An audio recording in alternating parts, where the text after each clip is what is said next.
ons sluit die oë. Here, baie dankie. Dankie dat ons hier kan wees en hier so kan aanbid. Dankie dat ons dit in vryheid kan doen. Dankie dat ons dit saam met sulke wonderlike musikante kan doen. Mense vir wie U die gawe gegee het. Ons dankie, Here, dankie dat ons weet U is teenwoordig. U hoor al ons gebede. Soos Gerard vroeër gevra het, Here, U het gehoor wat ons elkeen se behoefte is. En ons wil vra dat U ons wegmaker sal wees. Want U is almagtig, alwetend, alomteenwoordig. U is die begin en die einde. Gister, vandag en tot in ewigheid dieselfde. Daarom bring ons behoeftes na U toe. Ons vra, Here, ontmoet ons waar ons is. In Jesus naam. Amen. Jy is welkom om jou sitplek te neem. Kom ons sê dankie vir Gerard, Madeleine en die band. Baie dankie julle. Baie welkom hier by Ruimse Gemeente. As dit jou eerste keer is, asseblief kom na die tyd. Kom stel jouself aan my voor. Ek het vir jou 'n koffie voucher wat ek vir jou wil gee en dan kan jy vir jou 'n gratis koppie koffie gaan kry na afloop van die diens, maar dit sal ook net lekker wees om jou te ontmoet. Net 'n paar afkondigings om mee te begin. Volgende Sondag het ons nuwe lidmateklas. As jy wil deel word, kan jy nog vanoggend inskryf. Ons het reeds 'n klomp mense wat ingeskryf het en jy is welkom om nog vanoggend die QR-code te scan daar by die e-desk by Alta en dan kan jy ook deelneem volgende week aan ons nuwe lidmaatklas. Dan die 13de April, dit is op Palm Sondag, het ons doopsondag. Nou die doop is vir ons 'n stap van gehoorsaamheid. Maar is ook 'n geleentheid vir jou om te getuig van dit wat Christus in jou lewe gedoen het. Ons sien in die Nuwe Testament dat die doop is 'n spieelbeeld van jou begrafnis, waar jy jou ou lewe aflê, onder die water ingaan en waar jy opstaan saam met Christus met die krag van die Heilige Gees. Dit is 'n wonderlike geleentheid vir jou om te getuig. So as jy voel die Here praat met jou en dat jy jouself moet laat doop op die 13de April, is jy meer as welkom om ook jou naam te gaan opsit, daarso by die e-desk, daar's 'n QR-code vir dit ook. Dan iets waaroor ons baie opgewonde is, die 15de Mei, het ons eerste Ruimsig Hope Foundation golfdag. Nou die Hope Foundation is die nuwensgewende organisasie waardeur ons al ons uitreike doen in die gemeenskap. So dit is vir ons 'n baie belangrike dag, want hoe meer geld ons kan insamel, hoe meer kan ons doen vir ons gemeenskap. So as jy deel wil neem aan die golfdag, jy hoef nie 'n golfer te wees nie, dis die goeie nuus. Daar's verskeie maniere om deel te neem. Jy kan tot pryse borg as jy wil, jy kan 'n gaatjie borg as jy wil met jou besigheid. Daar is verskeie maniere om deel te wees. Jy kan tot 'n kaartjie koop om dalk 'n 4-bal te wen op die dag, sodat jy ander mense ook kan nooi. Daar is mense vanoggend hier wat met sulke wit koeverte rondloop, wat ook kaartjies verkoop. Meeste van hulle is ouderlinge wat ons opgesaal het daarmee, so dan kan jy sommer een van die ouderlinge ook ontmoet. Maar gesels met hulle, koop 'n kaartjie, dan kan jy dalk ook 'n 4-bal wen op die dag. As jy pryse wil borg, ons wil vir almal wat die dag speel, 'n prys gee. So asseblief, as jy 'n prys wil borg, maak nie saak hoe klein dit is nie. Ons reëlingskomitee is baie kreatief. Daar's van die mense wat beskuit gaan bak. So as jy laaste kom, gaan jy ten minste 2 pakke beskuit kry, wat nie te sleg is nie. Okay, so as jy pateties is met golf, jy gaan wegloop met 2 pakke beskuit aan die einde van die dag. En is lekker beskuit. So asseblief, vra oor die golfdag na afloop van die diens daar by die e-desk. Daar's verskeie maniere om deel te neem. Kom ons samel soveel as moontlik geld in sodat ons 'n groter impak in ons gemeenskap kan maak.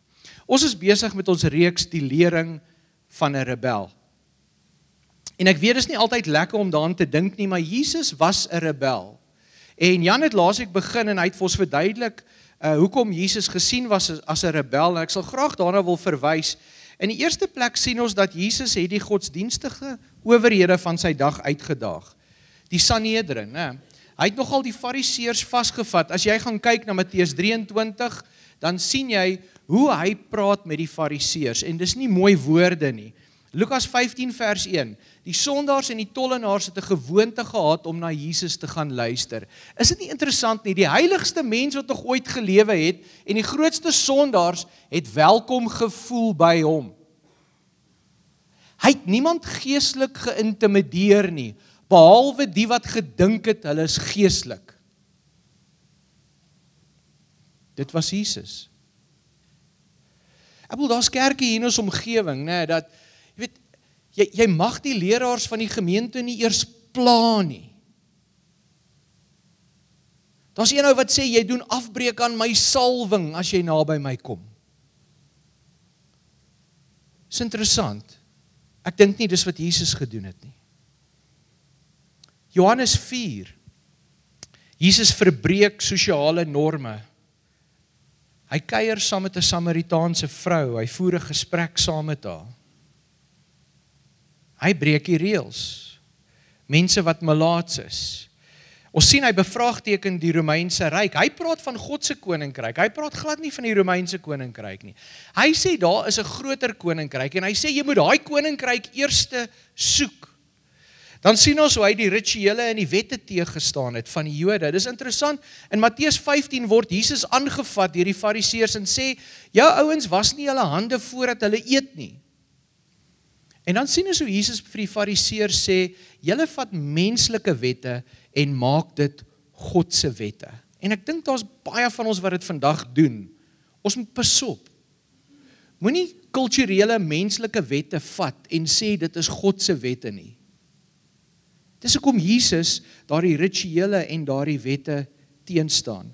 En dan vanoggend gaan ek gesels oor hoe rebels Jesus was in die beklemtoning van sy vrygewigheid.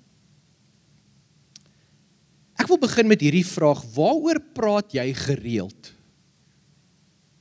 As jy met mense praat, waaroor praat jy gereeld? Ek het 'n kliënt, hy maak sulke model treinstelle bymekaar en elke keer as ek hom sien, dan vertel hy my van sy nuwe treinstel. Hy het 'n hele vertrek vol treine wat so loop. Kan jy onthou daai treinstelle? Toe ek klein was dit nog 'n groot ding, né? Want jy het die spore so gebou en dan ry die trein en dan kan jy nou 'n hele stel opbou en ekstra spore koop en ekstra trokke koop.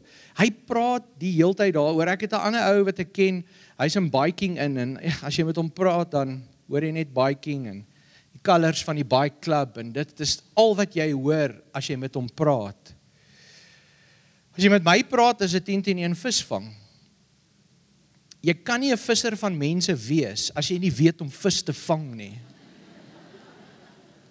Kom ons begin by die basics, okay? Van julle probeer mense vir die Here wen, jy gaan nie, want jy weet nie om vis te vang nie. Dis waar alles begin. Dis van die ouens wat wil kamp, wil teruggaan na die oertyd toe, gaan lewe in tente, karavane. Daar's mense wat foodies is, hulle vertel vir jou, ek het by die restaurant gaan eet, die maaltyd was R7,000, 7 borde met so 'n bietjie kos op. Daar's ouens wat hou van vakansie. Dis alwaarvoor hulle spaar, dis alwaaroor dit gaan, is vakansie. As jy met my vrou praat sy gereeld oor hoe seksie haar man is. Waaroor praat die Bybel gereeld? Die Bybel praat gereeld oor die volgende. In die eerste plek, jy moet glo en jy moet geloof hê 275 keer. Dis belangrik in die Bybel. Jy moet bid en God aanbid 371 keer. Verlede week het Jan met ons gepraat oor Jesus se rebelse lerings rondom liefde. Die liefde 714 keer sê die Bybel jy moet lief hê. Maar die Bybel sê jy moet gee 2162 keer. Ongelukkig kan jy nie verby dit kom nie. Die Bybel praat van gee. Dis 'n sentrale boodskap. Die Bybel oorbeklemtoon gee, want gee is belangrik. En daar's 3 goed wat jy moet gee. Ek het sommer 3 G's gebruik dat jy dit kan onthou. In die eerste plek, jy moet jou gemak weggee. Jy moet jou gemak weggee. Dit beteken jou tyd, is nie net jou eie nie. Dis ongemaklik vir jou om deur ander mense gepla te word, onderbreek te word. Jesus se grootste wonderwerke gebeur as hy sy tyd gee. Mag jy onderbreek word met jou tyd? jou gemak. Tweedens jou gawes, die vermoëns wat God vir jou gegee het. Baie belangrik. Dit is nie net vir jou gegee, vir jouself nie. Jou energie, is interessant in Deuteronomium 8 sê God, tot die energie wat jy het om te werk, die krag wat jy het om te werk en om geld te verdien, daai energie en krag gee ek vir jou. So jy moet dit gebruik van ander mense, en dan in die laaste plek, ongelukkig, geld. Jou gemak, jou gawes en geld. Nou is interessant, elke keer as ons oor geld praat, dan sê mense vir ons, julle moenie so baie oor geld praat nie. Maar ek het gaan tel, ons het laas jaar in 5% van die dienste oor geld gepraat. Ons neem nie eers offergawes op Sondag nie, het jy agtergekom. Daai R100 wat jy vir ons wou gee, jy stap meeste van die Sondag weg met dit, want ons neem dit nie op nie. As jy vir ons geld wil gee, daar is boksies daar agter by die deur, as jy uitloop, jy is baie welkom, ons sal nooit nee sê nie. Maar is belangrik om te besef dat, ten spyte van die feit dat ons nie baie oor geld praat nie, is die gemeente finansiëel baie gesond. Is ons in 'n goeie plek. Ons het verlede jaar met 'n baie gesonde surplus geëindig. Ons sit met 'n gemeente vol vrygewige mense, mense wat gee. Daar's van julle wat buiten julle tiendes wat julle hier gee, projekte het daar buite, waar julle mense onderhou, skole bou. Dis ongelooflik hoe vrygewig mense hier in Reims. Ons gemeente het 'n geskiedenis van mense wat vrygewig is. Dis belangrik. Daar's vrouens en mans in hierdie gemeente wat elke jaar addisioneel bydra, sodat ons elke jaar die paaiement van hierdie perseel kan betaal. En dis nie 'n klein bedrag nie. Dis vrygewigheid. Ons gee elke maand die eerste 10% van die gemeente se inkomste vir die Reimse Hope Foundation, sodat hulle 'n goeie werk in die gemeenskap kan doen. En daardie bydra het soveel gegroei in die laaste 2 jaar en ons is verskriklik trots daarop. En ek dink die belangrikste vir ons om te verstaan is, in ons gemeente het ons 'n finansiële komitee. Mense wat finansiëel gekwalifiseerd is, CA's, entrepreneurs, besigheidsmense, wat in 'n raadgewende hoedanigheid kyk na die gemeente se finansies en raad gee vir die ouderlinge oor finansiële besluite. En ek kan nie onthou dat die ouderlinge al een keer teen die raad van die finansiële komitee gegaan het nie. So ons geld word baie verantwoordelik spandeer. As gemeentes in ons omgewing waar dit nie die geval is nie. Waar mense geld vir hulle self toeëien. As 'n gemeente hier in Kreersdorp, waar die leraar 3 weke terug instruksie gegee het vir die kampuspastore, dat hulle nie armes moet toelaat in die gemeente nie, want dit is 'n teken dat God hulle nie seën nie. Ek kan myself nie met dit vereenselwig nie. Sien, Jesus kom en hy transformeer gee. As ons kyk in die Ou Testament, dan sien ons dat gee is 'n verpligting. As jy gaan kyk na Levitikus, jy moet 10% van alles na die tempel toe bring. Dis verskriklik belangrik. Ons sien in die Ou Testament dat hoe meer jy gee, hoe belangriker is jy. En dit was 'n groot probleem vir Jesus. Gaan lees bietjie in Lukas 21 vers 1 tot 4. In die tempel het almal na vorentoe gekom en hulle geld ingegooi en gewys hoe baie hulle het, sodat hulle aansien kon kry. Toe kom daar 'n weduwee en sy gooi net 2 muntstukke in. En Jesus sê sy het die meeste gegee, want sy het die grootste opoffering gemaak. Die belangrikste mense in God se koninkryk is die wat die grootste opofferings maak. Nie die wat die meeste gee nie. En dan sien ons dat in die Ou Testament gee was 'n kans om te spog. En Jesus praat daaroor in Matteus 6. Ek lees graag vers 1 tot 4 vir ons. Moenie julle godsdienstige pligte in die openbaar nakom om deur mense gesien te word nie, want dan kry julle geen beloning van julle Vader wat in die hemel is nie. As jy byvoorbeeld armes help, moet dit nie uitbasy nie. Dit doen die skynheiliges in die sinagoges en op straat, sodat mense met lof van hulle kan praat. Dit verseker ek julle, hulle het hulle beloning klaar weg. Nee, as jy iets vir die armes gee, moet jou linkerhand nie weet wat jou regterhand doen nie, sodat jou goeie daad verborge kan wees. Jou Vader wat sien wat verborge is, sal jou beloon.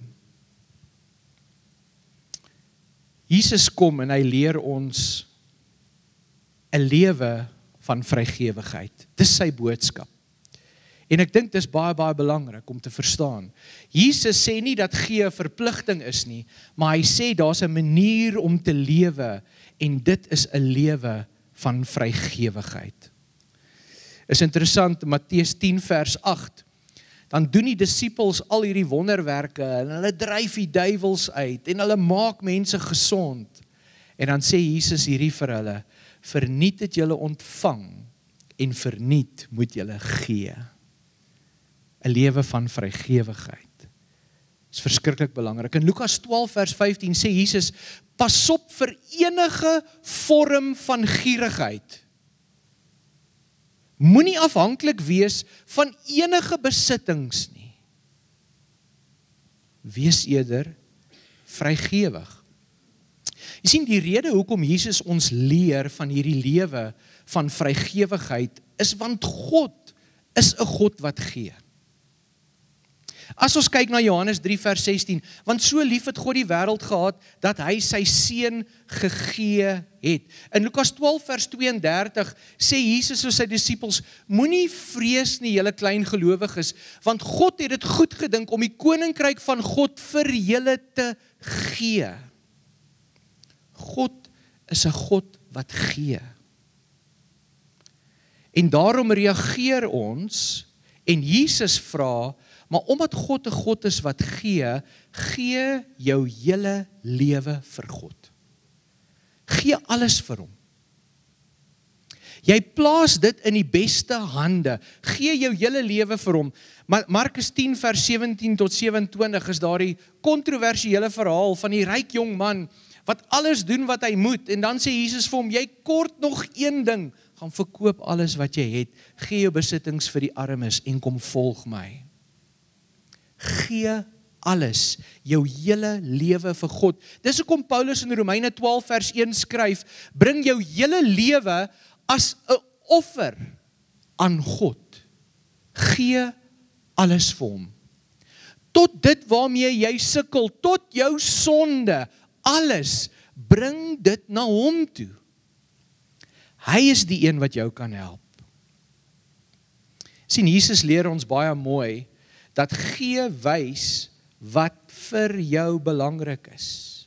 Daar waar jou hart is, daar sal jou skat wees, sê Jesus in Matteus 6 vers 19 tot 21. So baie keer vra my vrou vir my: het jy soveel visstokke nodig? Dis waar my hart is. Dis waarop ek geld spandeer. Ek het al daai stokke nodig. Waar is jou hart? Waarop spandeer jy geld? Dit wys wat vir jou belangrik is. Sien, Jesus nooi ons uit na 'n vrygewige lewe, want dit is 'n dankbare lewe. Lukas 19, Saggeus wat in daai boom sit om Jesus te kan sien, en dan kom eet Jesus by sy huis. En is interessant, kan julle onthou wat Saggeus doen? Hy gee dadelik die helfte van sy rykdom weg, en uit dit wat oor is, betaal hy almal wat hy ingedoen het 4voudig terug. Uit sy dankbaarheid word hy dadelik vrygewig.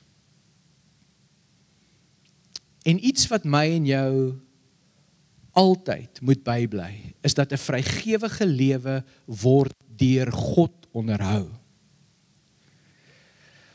You can't outgive God. Soveel soos wat jy gee, sal hy vir jou baie meer teruggee. Jesus praat van Lukas 6 vers 38. Hy sê gee en vir julle sal gegee word. En met dieselfde maat waarmee julle gee, sal vir julle teruggegee word. En dan gebruik Jesus die metafoor daarvan 'n koringsak wat geskit word. Dat die koring afsak en dan gooi jy nog in en dan skit jy hom verder. Totdat daai sak oorloop. God onderhou ons. As ons kyk na die kerk in die Nuwe Testament, of dit nou kom by jou gemak, of dit kom by jou gawes en of dit kom by jou geld, sien ons dat daar 'n diep bewustheid was dat God ons onderhou. Die eerste 1000 jaar van die kerk, daar was nie 'n meer vrygewige groep mense as Christene nie. Kyk na hierdie oortuiging wat Paulus het in 2 Korintiërs 9. Hy sê, en God is by magte om aan julle alles in oorvloed te skenk, sodat julle in alle opsigte altyd van alles genoeg kan hê en volop kan bydra vir elke goeie werk. Dis die oortuiging waarmee die kerk lewe in die Nuwe Testament. Kyk na Handelinge 20 vers 35. Hulle herinner mekaar aan die woorde van Jesus konstant. Dit is saliger om te gee as om te ontvang. So hier's 'n definisie van vrygewigheid. En dalk kan jy jouself meet aan dit vanoggend. Jesus kom leer ons dat vrygewigheid is wanneer ek goeie goed vir mense gee, gratis en oorvloedig. Is dit vir jou lekker om ander mense te help en om vir hulle te gee? Ek en my dogtertjie is verslaaf aan hierdie beertjie vangmasjiene. Ek weet nie wat jy dit noem nie. Julle weet hoe lyk daai. Ons het op Bluey, kyk julle Bluey saam met julle kinders. Dis ons gunsteling storie. Ek en my dogtertjie en hulle noem dit The Claw, né? En daai goed word al duur, jy weet, jy moet R10 ingooi vir, ek bedoel my vrou het my amper geskei al wat sy gehoor het hoeveel geld ek en Grace spandeer op daai beertjies. Okay. Maar ons het goed geraak met daai ding. So sy het 'n bed vol beertjies gehad naderhand. Okay, sy kon nie meer slaap op haar eie bed nie want hy was vol soft toys, regtig. En ons arme bediende was moeg om daai goed reg te pak. Ek kon sien as sy vir my kyk in my oë, praat sy nie mooi woorde met my nie, ons bediende. En my vrou oortuig ons toe, dis tyd, ons moet hierdie beertjies weggee. En eers sorteer ons uit, die wat ons wil hou, die wat ons wil weggee, daar sentimentele waarde aan seker is, want ons het hulle op 'n spesifieke plek gevang, en ons het omtrent R150 betaal om daai beertjie te vang, so hy's baie werd, jy weet. So ons het ons beertjies in sulke kategorieë vir hoe lank dit ons gevat het om daai beertjie te vang. Maar ons het toe omtrent 6 swart sakke vol beertjies. My vrou het ons oortuig om dit vir Kersfees na 'n kinderhuis toe te vat, sodat elke kind in die kinderhuis 'n beertjie kan kry.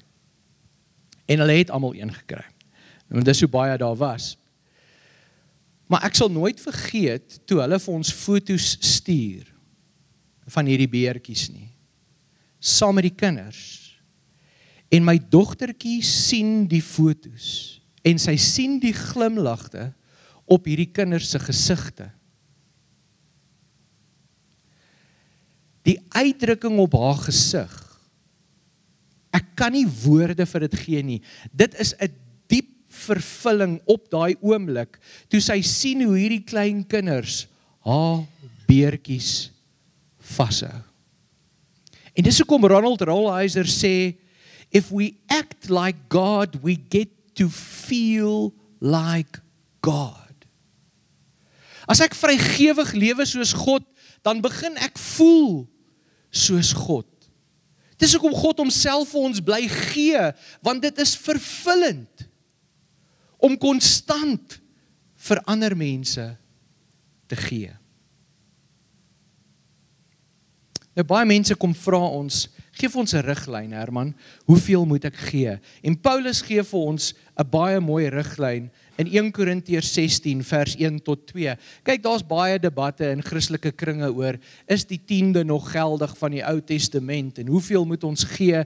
En jy sien veral die evangeliste op TV wat afhanklik is van daai donasies, baie interessante teorieë ontwikkel uit die Nuwe Testament uit. So ons moet verstaan hoe ons moet gee. En ek dink Paulus gee vir ons 'n Bybelse riglyn in 1 Korintiërs 16 vers 1 tot 2. Hy sê, wat die insameling vir die heiliges betref, moet julle ook so doen soos ek vir die gemeentes van Galasië gereël het. Op die eerste dag van die week moet elkeen van julle self op sy sit en opspaar na mate sy voorspoed is, sodat die insamelinge nie eers plaasvind as ek kom nie. Okay, so hoe gee ons? Ek wil hierdie opbreek, veral vers 2 in 3 gedeeltes. Die eerste punt is, op die eerste dag van die week, gee gereeld. Baie van ons wag totdat ons voel ons wil gee. Nee. Kies 'n tyd wat jy gee, of dit maandeliks is, uit jou salaris uit is, of dit jaarliks is, uit jou bonus uit is, of dit uit jou dividende is uit wat jy ontvang, gee. 'n Paar weke terug kom iemand in die gemeente na my toe, vol vreugde, want dis die eerste keer in 2 jaar wat die persoon actually geld kon gee vir ons as 'n gemeente, want hulle het iets verdien vir die eerste keer in 2 jaar, en ek kon die dankbaarheid en die vervulling sien. Hoe jy geld verdien moet bepaal hoe jy gee. So vind 'n ritme wat vir jou werk. Die tweede punt, moet elkeen van julle self op sy sit. Jy moet besluit. Moenie dat iemand jou manipuleer nie. Jy moet verantwoordelikheid neem vir daai besluit. En onthou, die Bybel sê God het 'n blymoedige gewer lief. So ek en jy moet met blymoedigheid kan gee. As ek en jy gee en ons voel elke keer, hier is die kerk se geld alweer, hou dit eerder. Hou dit eerder. Die seën is juis daarin dat jou gee vervulling bring. So besluit jy self op 'n bedrag. Ons sien dat die Nuwe Testamentiese kerk, omdat hulle Jode was, het hulle aangehou met die 10% beginsel. En baie gelowe gebruik die 10% beginsel. As 10% vir jou werk, gebruik dit. Betaal jou 10de elke maand met jou salaris, of met jou bonus, of met jou dividende, maar besluit jy wat vir jou werk. En dan in die derde plek, ons moet opspaar na mate ons voorspoed. Baie van ons kan baie meer gee as 10%. Baie van ons kan nie. Maar spaar op sodat jy kan gee. Baie van julle wat hier sit het al vir my gesê, ek het 'n aparte rekening, ek betaal elke maand die geld daarin, addisioneel bo my 10de wat ek wil gee, sodat ek dit later kan gee en uitdeel vir behoeftige mense. Doen dit. Jy hoef nie konstant jou lewensstandaard te lig nie. Maak seker, jy spaar op na mate wat jy verdien, sodat jy dit kan gee. Daar is nie 'n meer vervullende lewe as 'n lewe wat gee nie. Dis waaroor dit gaan. Nou, ons is 'n gemeente wat gee, en ons wil bly groei in ons gee. So as jy nog nie gee nie, wil ek jou uitnooi, begin gee en kyk wat dit doen vir jou lewe. Jesus was radikaal. Hy sê vir sy disippels, vat niks saam as julle loop en die evangelie gaan verkondig nie. Hy het radikale sienings gehad rondom gee en 'n lewe van gee. Die grootste probleem wat ek vandag sien, is baie van ons gee nie, want ons lewe bo ons inkomste. Ons maak te veel skuld. Ons probeer mense beïndruk met dit wat ons het en hoeveel geld ons maak en die goed wat ons koop. Baie van ons sukkel om ons finansies te bestuur. Ons weet nie waarheen al ons geld gaan nie. Ek werk met mense wat R10,000 'n maand verdien, mense wat R200,000 'n maand verdien, en albei daai partye het vir my gesê hulle het finansiële probleme. want jy weet nie hoe om jou geld te bestuur nie. Ek wil jou uitnooi, daar's iemand in die gemeente wat graag mense wil help met hulle persoonlike begrotings. As jy op 'n plek is waar jy regtig sukkel en jy weet nie hoe om jou geld te bestuur nie, dit gaan vat dat jy kwesbaar moet wees. Dit gaan vat dat jy moet sê, okay, wel, hier's wat ek verdien, hier's hoe ek dit spandeer, maar as jy so gesprek met iemand wil hê, daar is 'n QR-code by die e-desk wat jy kan gaan scan. As dit te sensitief vir jou is, stuur vir my persoonlike e-pos en ek sal dit na die persoon toe stuur wat 'n vergadering saam met jou sal opsit. My e-pos is herman@ttli.co.za. Stuur vir my 'n e-pos as jy met iemand wil praat en daardie persoon sal uitreik na jou toe en 'n tyd met jou opsit. Maar dit gaan vra dat jy kwesbaar moet wees rondom jou inkomstes en jou uitgawes, maar dis al hoe ons jou kan help met jou persoonlike begroting. Mag ek en jy leer wat dit beteken om soos God te wees, 'n God wat gee, en mag ons in sy voetspore begin volg. Kom ons bid saam. Here, baie dankie dat U seun vir ons gegee het, dat U ons die koninkryk van God gegee het. En as 'n gemeente wil ons onsself teruggee aan U, Here. Ons vra dat U dit sal ontvang, alles. Mag ons lewens 'n heilige offer wees aan U. Ons vra dit in Jesus naam. Amen. Ons gaan nou lekker saamkuier. Hier aan my linkerkant is koffie en ons het Coffee the Bible daar buite. As dit jou eerste keer hierso is, asseblief kom stel jouself voor aan my en dan gee ek vir jou 'n koffie voucher. Ontvang die seën van die Here. Die liefde van God die Vader, die genade van sy seun Jesus Christus en die teenwoordigheid van die Heilige Gees is saam met elkeen van julle. Amen.